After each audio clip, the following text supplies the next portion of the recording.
भारत में शेरों की दहशत। तालिब इल्म पर शेर के हमले की वजह से स्कूल बंद कर दिए गए।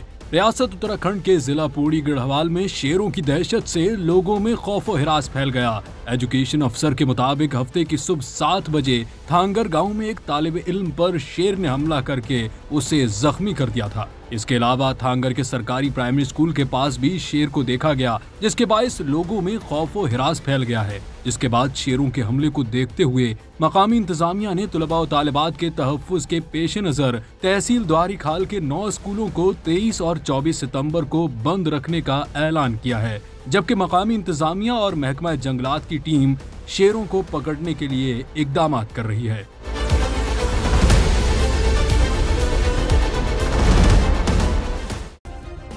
सब्सक्राइब करें और बेल दबाएं ताकि कोई खबर रह न जाए।